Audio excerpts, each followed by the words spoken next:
गुरुवार की प्रदोष पड़ती है तो शिव गंगा के स्थल पर निवास करते हैं। गुरुवार की प्रदोष शत्रुओं का नाश करती है। ऐसी प्रदोषों का नियम वर्णन किया। फिर लिखा शिव महापुराण में, बड़ा सुंदर लिखा वेदव्यास जी ने, मान लो आप प्रदोष का व्रत नहीं कर सकते, आप अगर व्रत नहीं कर सकते तो प्रदोष के दिन, प्रदोष काल में शाम का समय सूर्यास्त का कुछ पल, कुछ घड़ी के पहले से लेकर बाद तक का प्रदोष काल के अंतर्गत आप शंकर जी के मंदिर में जाकर 1 लोटा पानी, 5 बेलपत्र भी अगर समर्पित करते हैं तो संपूर्ण प्रदोष का फल आपके भाग्य में प्रबल हो जाए। शिव महापुराण में शिव कथा कहती है, नंदी का एक पांव जो ऊपर होता है, आप लोग दर्शन करे होंगे शंकर जी के मंदिर में नंदी के, तो नंदी का एक पांव उठा हुआ होता है, एक पांव नीचा की ओर होता है।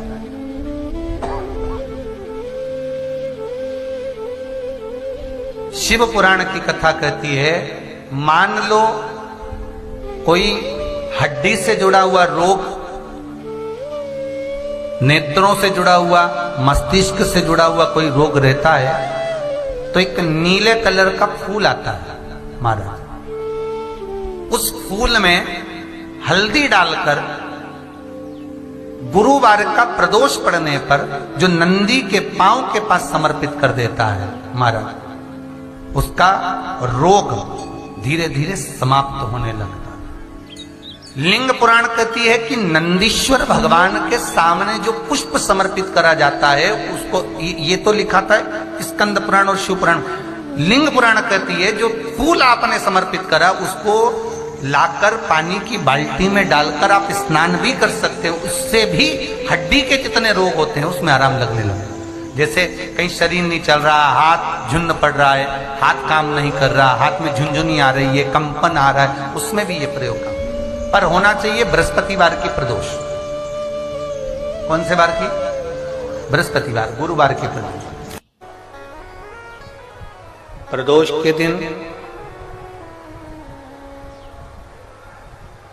यदि आपको कहीं से शमी पत्र मिल जाए, प्रदोष के दिन यदि कहीं से आपको शमी पत्र मिल जाए और प्रदोष काल में, प्रदोष का जो समय होता है, शाम का जो समय होता है प्रदोष काल, 4 प्रदोष 5 प्रदोष आप कर देखिएगा कि आपका कोई काम है, कोई नौकरी के लिए आप अप्लाई कर रहे हैं, कोई समस्या बड़ी विकट आ गई है, कोई तकलीफ विकट आ गई है, कोई समस्या विकट आ गई है, प्रदोष के प्रदोष काल में अगर एक शमी पत्र भी आप घर के शिवलिंग को, अब ये करने के लिए आपको मंदिर के शिवलिंग नहीं जाना, अपने घर में जो शिवलिंग, चाहे वो स्फटिक का हो, पारद का हो, कंकर शंकर का हो, लकड़ी का हो, जो शिवलिंग तुम्हारे घर में, कांच का हो, चाहे वो नर्मदा के कंकर का हो, नर्मदेश्वर हो, पाषाण का हो, जो शिवलिंग चांदी का हो, सोने का हो, तांबे का हो, पीतल का हो, जो शिवलिंग तुम्हारे,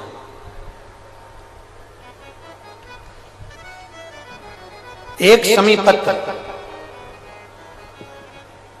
यदि आप भगवान शंकर के शिवलिंग पर समर्पित कर रहे हो और उस शमी पत्र को उठाकर रात्रि को 9:15 की जो एक मुहूर्त होता है, एक समय होता है जिस समय पर हम अपने मन की बात भगवान शंकर को कहते हैं, पूर्व में भी इसका वर्णन हम कर चुके हैं कथाओं में। उस 9:15 पर वो शमी पत्र को उठाकर एक कागज में, एक कटोरी में उसको रखते हैं। 4 या 5 प्रदोष के उस शमी पत्र को अपने पास में रखिए और जिस कार्य के लिए जा रहे हो उसको जेब में ऊपर के भाग में उसको रखकर लेकर जाइए, आपका वो कार्य सफल होकर ही रहेगा, वो रुक नहीं सकता। वो शमी पत्र में इतना बल होता है, प्रदोष का जो शमी पत्र होता है वो बड़ा बलवान होता है, बड़ा बल। प्रदोष शिवरात्रि, सोमवार, सोमवार की अष्टमी। प्रदोष भी हर महीने आती है, शिवरात्रि भी हर महीने आती है, सोमवार भी हर महीने 2, 3, 4, 5 पड़ी जाती है। सोमवार की अष्टमी जरूर साल भर में 4 या 5 आती है। सोमवार, प्रदोष, शिवरात्रि, सोमवार की अष्टमी, ये वो तिथियां हैं, ये वो वार हैं। अगर कोई भूल से भी शंकर भगवान के शिवलिंग का निर्माण करता है या अपने घर में रखे हुए शिवलिंग पर शमी पत्र को समर्पित कर देता है तो जिंदगी में उसका बाल बांका हो ही नहीं सकता है। प्रदोष के शमी पत्र में बल होता है, प्रदोष के शमी पत्र में। मैं सुनील जी को धन्यवाद दूंगा, आपको बहुत बहुत साधुवाद। ये 5 दिन की कथा में 22 तारीख को प्रदोष पड़ रहा है और बाबा की कृपा है आप पर, जो ये प्रदोष के समय पर भी कथा चल रही है। कथा का समापन 23 को है पर 22 को प्रदोष पड़ जाएगा। कितने किस्मत वाले हैं रेवाड़ी वाले हो, घर जाके नजर उतरवा लेना राइन ऑन से हो।